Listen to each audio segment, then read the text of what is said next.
대표님 말씀 너무 잘하셔. 우리가 듣고 우리가 도움을 받는 것 같아. 내가 하고 싶은 길을 이미 하고 있어. 끝판왕이야. 안 되겠다. 자주 봐야 되겠어. 실행력. 네. 육아 때문에 어쩔 수 없이 퇴직하신 분들, 육아와 병행할 부업을 찾으시는 분들, 블로그 마케팅으로 성공하고 싶으신 분들 주목하세요. 워킹맘으로 살면서 1인 기업으로 성공하신 박세인 대표님을 모셨습니다. 반갑습니다. 네, 안녕하세요. 소개 한번 부탁드릴게요. 네, 안녕하세요. 생각한 것을 현실로 만들고 기록을 통해 성장하는 생각대로 사는 여자 박세인입니다. 반갑습니다.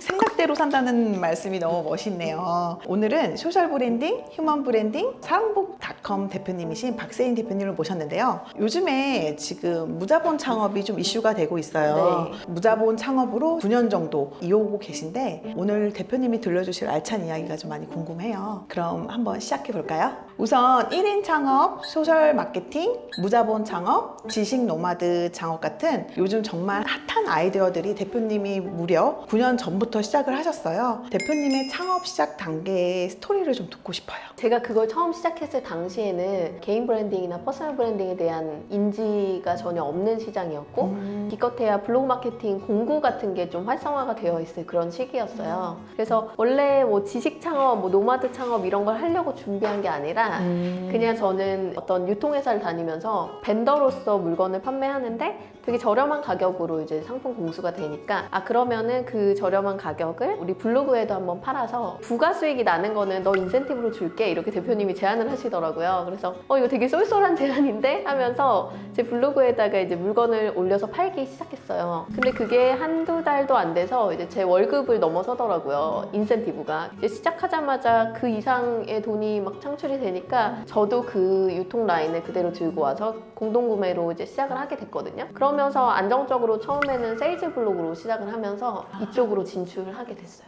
어떻게 보면 창업이라는 자체가 자본금 없이 내가 그렇게 노력을 해서 할 수 있는 부분이라고 생각을 하시고 그렇게 시작을 하신 거죠. 그러니까 노트북 한 대 들고 창업 시작했고요. 정말 맨몸으로 사업자 등록증 내고 1,000원짜리 한 장 넣고 통장 하나 만들어가지고 그렇게 이제 사업을 시작했었거든요. 근데 이제는 환경이 더 좋아요. 지금은 너무나 좋은 사람들이 정보도 많고 강의도 많고 또 이런 SNS 시스템이 이제는 판매에 되게 적합하게끔 구조가 많이 바뀌었고 자기를 브랜딩하기 되게 좋게 모든 시스템에서 상위 노출하는 전략이라든지 이런 것들이 존재하고 그런 정보가 너무나 많기 때문에 사실 저는 누구든 마음만 먹으면 그리고 노력하면 결과를 얻을 수 있는 되게 괜찮은 시대라고 생각을 해요.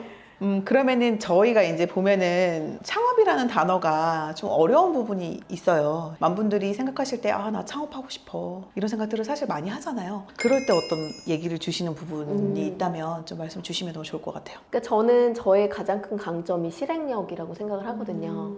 근데 이제 엄마들이 두려워하는 거는 나는 못할 거야 라는 어떤 자기에서부터 포기를 먼저 시작하고서 맞아요. 네. 접근을 한다는 건데 사실은 욕심내지 않으면 누구나 시작할 수 있거든요. 그래서 제 생각에는 엄마들이 뭔가를 시작하고 싶다면은 진짜 자기가 잘 아는 분야 그리고 자신 있는 좋아하는 그런 걸로부터 시작했으면 좋겠어요.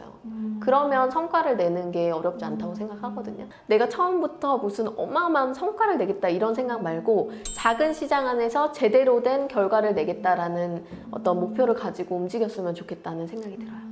유통이 되든 네, 어떤 분야든. 네. 그러면 실제로 이런 부분들 하시면서 좀 어려운 점? 그런 것들은 없으셨어요? 항상 어려운 부분은 저는 워킹맘이다 보니까 이제 아이를 키우면서의 일과 육아의 병행이 제일 큰 것 같아요. 그래서 아이가 어릴 때 정말 많이 힘들었었고요. 이제는 7살이 되니까 약간 수월하지만 항상 마음이 쓰이죠. 우리 아이가 이제 엄마의 공백을 어떻게 메워갈 수 있을까. 그런 거에 대한 고민이 가장 큰 것 같아요. 결혼 전부터 이걸 시작을 하셨고 출산을 하면서 이어가신 거잖아요. 네. 지금 이제 극복하시면서 가는 과정에서 좀 혼자만의 그런 어떤 극복 방법이 또 있으실까요? 아이와 있을 때는 그 시간은 좀 온전히 아이한테 집중하려고 하거든요. 그 시간을 충분히 보상을 해주면 엄마에 대한 믿음이 생겨요. 제가 이 얘기를 꼭 드리고 싶은 이유가 뭐냐면 지금 그렇게 한 지 오래되지 않았고 저도 일하느라 애랑 눈 마주치는 시간도 줄어들고 하면서 사실은 저희 아이가 제가 엄마와의 애착 관계의 형성이 좀 덜 됐던 부분 때문에 약간의 불안함을 가지고 있었어요. 그래서 그거를 제가 정상으로 이렇게 불안함의 수치를 좀 더 안정적인 수치로 만드는 노력을 시작한 지 그렇게 오래되지 않았거든요. 근데 정말 신기한 건 엄마의 그 노력이 들어간 만큼 아이가 변화하는 걸 너무 확실히 느끼는 거예요. 그래서 제가 후회를 많이 했어요. 내가 조금만 더 현명하게 아이한테 좀 더 그 시간을 잘 온전히 투자했다면 안정적인 뒷시간을 가질 수 있었을 텐데 생각하니까 그러지 못한 엄마들한테 좀 조언해주고 싶더라고요. 네. 킹맘으로 처음 시작할 땐 다 힘든 것 같아요. 맞아요. 그래서 저 또한 좀 가정에서 좀 힘든 부분이 있었던 것 같아요. 네. 지금 생각해보면 되게 아쉽고 블로그를 사실은 시작을 하잖아요. 내가 앞으로 어떤 식으로 해갈 것에 대한 자신을 객관적으로 바라보는 방법? 어떻게 하면 객관적으로 바라보고 그런 부분들을 해가셨는지. 우선은 이제 자기 브랜딩에 대한 얘기를 좀 드리면 본인의 브랜딩을 할 때 보통 이제 착각하는 경우들이 많아요. 내가 되게 잘하고 있다라고 생각하고 그냥 앞으로만 나가는 분들이 되게 많거든요. 근데 브랜딩에서 정말 중요한 거는 내가 생각하는 나의 위치 말고 남들이 생각하는 나의 위치가 어디인지를 늘 확인을 하고 가야 돼요. 그래서 저는 현재도 자기 검열을 계속하면서 주변에 사람들한테 정말 많이 물어봐요. 나 어떤 사람인 것 같아? 뭐 어떤 일을 제일 잘하는 것 같아? 그리고 요즘 내가 하는 일들이 어때 보여? 소위 말하면 잘 나가 보여? 괜찮아 보여? 어떤 에너지가 좀 괜찮아 보여? 뭐 이런 질문들을 괜찮네요. 정말 많이 하거든요. 근데 그런 질문을 하면서 자기의 위치가 현재 어디에 있는지를 명확히 판단을 해야 돼요. 근데 그렇게 판단이 되면은 거기 안에서 내가 피드백해야 되는 부분들이 생기고 남들이 생각한 나의 이미지에서 뭔가 보완할 부분들이 생겨요. 그러면 계속적으로 이제 발전시켜 나가는 게 진짜 중요하거든요. 그러면은 실제로 많은 사람들한테 물어보고 자기 검열을 하면서 어떤 네. 브랜딩을 잡아가셨잖아요. 어떤 네네. 내 방향성을. 그랬을 때 서치를 하고 이런 것들도 어떤 노하우가 있는 거잖아요. 네네. 그러니까 대표님께서 좀 얘기를 주실 부분들이 있으실까요? 그런 쪽으로. 어떤 분야에서 유명한 대표성을 갖고 싶다. 그 시장에서 사용하는 사용 언어가 무엇인지를 먼저 찾으면 좋아요. 그러니까 예를 들면은 그 분야를 필요로 하는 사람들 누구일까? 그 타겟들은 그런 걸 필요로 할 때 어떤 언어로 검색할까? 그게 이제 고객의 사용 언어거든요. 그리고 그 사용 언어들 사이에 가장 빈도수가 높은 게 무엇인가? 그리고 그 사용 언어들 중에 가장 상위 노출이 가능한 단어는 무엇인가? 라는 걸 정하고 내가 생각하는 그들의 니즈 말고 그들이 생각하고 실제로 요구하는 어떤 니즈를 반영한 콘텐츠를 계속적으로 발행하다 보면 그 시장 안에서 내가 계속 눈에 띌 수밖에 없어요. 그 인지가 일어나는 순간부터는 실제로 매출로 이어지는 거는 되게 쉽다고 생각을 해요. 대신에 그 매출로 이어질 수 있는 나를 위한 어떤 메뉴판이 존재해야 된다고 생각하거든요. 그래서 저는 퍼스널 브랜딩이나 이런 부분은 메뉴판이라고 생각해요. 어떤 명확한 하나의 그림을 그려주는 거? 그게 표현이 잘 되면은 결국에는 브랜딩에도 성공하고 자기의 그런 대표 분야에도 이름을 알릴 수 있고 그리고 그게 결국에는 돈이 된다라고 생각을 합니다. 대표님 말씀 너무 잘하셔. 그리고 많은 분들이 참 고민을 많이 해요. 이게 지금 얘기 들으면은 나도 할 수 있을 것 같은데 막 이런 생각 하잖아요. 그러면은 그분들이 자신감을 갖고 뭔가를 할 때 어떤 것부터 해라. 저는 우선은 엄마들이 밖으로 나오는 경험부터 해야 된다고 생각을 해요. 네. 우선은 밖에 나와야 새로운 세상이, 세상이 보이고 보이죠. 내가 나왔을 때 이런 즐거움이 있구나라는 걸 맛봐야 뭐도 배우고 싶고 하고 싶은 것도 생기는 것 같아요. 근데 이제 집에만 있고 내가 항상 만나는 사람들만 만나면 세상이 어떻게 변하고 있고 그 안에서 그 엄마들이 어떻게 삶을 쟁취하고 있는지를 잘 모르잖아요. 맞아요. 그러니까 일하는 엄마들이 있는 곳에 좀 나오셨으면 좋겠고 관심도나 이런 거랑 상관없이 사람을 경험하겠다라는 생각을 가지고 내가 가지고 있는 틀 안에서 벗어나는 그런 인간관계의 접점을 계속 만들어 가셨으면 좋겠어요. 이제 만나는 사람만 만나다 보면 그 틀 안에 갇혀 있기가 사실 쉽거든요. 네. 그래서 나보다 조금 더 한 수 위이신 분들 아니면은 뭔가 열심히 사는 분들을 만나면 또 그 결로 갈 수가 있다고 생각이 들어요. 네, 에너지가 네. 바뀐다고 생각을 해요. 네, 그래서 그런 생기 있는 분들이 많은 그런 곳들에 가서 계속적으로 자기에게 원동력을 만들어주는 그런 맞아요. 분들에게 영향을 좀 받으셨으면 좋겠습니다.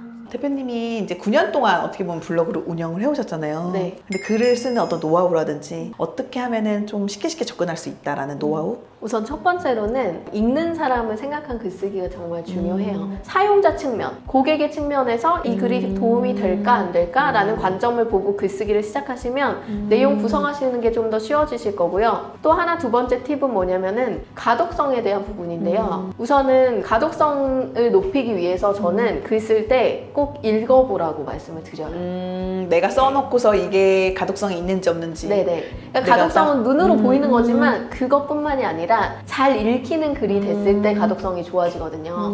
그리고 초벌을 딱 쓸 때 사진 배열을 쭉 나열을 해놓고 글 기획 구성을 짜요. 그리고 나서 글 작성을 하거든요. 짧은 시간이지만 어떤 기획된 구성을 가지고 글쓰기를 시작하는 것도 되게 중요해요. 근데 막연하게 그냥 사진 한 장 쓰고 글 넣고 사진 한 장 쓰고 글 넣고 하면은 글이 분편되어 있고 전체적인 구성에서 빠진 요소들이 많단 말이에요. 근데 그러기 이전에 찍을 때부터 내가 어떤 걸 담을지에 대한 어떤 글 구성이 필요하고 사진 배열을 하면서 글 구성을 마친 뒤에 술술술술 작성을 해나가는 거죠. 그리고 초벌이 끝난 다음에는 전체를 읽어내려가면서 그게 사람들에게 잘 읽힐지에 대한 검증을 하고 맞춤법 검사하고 그 다음에 올리시는 게 제일 좋은 방법인 것 같아요. 네, 설명 감사합니다. 어떻게 도움이 되셨나요? 사실은 육아 때문에 퇴직을 하고 육아와 병행을 하면서 내 미래를 어떻게 하면 준비할 수 있을까라는 고민을 많이 하시는데 우리 대표님께서 친절하게 그런 분들을 위해서 한번 마지막 멘트 해주시면 좋을 것 같아요. 저는 용기를 우선 내는 게 먼저인 것 같고요. 제가 노래를 만든 게 있어요. 띵크앤두라고 제가 앨범도 냈거든요. 어머. 네. 거기 보면은 생각한 거를 이제 하라는 이야기들이에요. 띵크앤두는 1+1. 생각과 행동은 항상 같이 가야 되는 부분이다. 그래서 띵크앤두가 저의 어떤 브랜드 슬로건이거든요. 생각과 행동은 함께 가는 거다. 함께다. 1+1. 따라가는 거죠, 항상. 함께 가는. 생각, 행동. 네. 1+1. 1+1. 네, 그래서 엄마들이 그냥 단순히 생각만 하셨다면 이제는 진짜 실행하고 현실을 만들어가는 분들이 많아졌으면 좋겠습니다. 그리고 저는 그걸 돕는 위치에서 여러분들 기다리고 있겠습니다.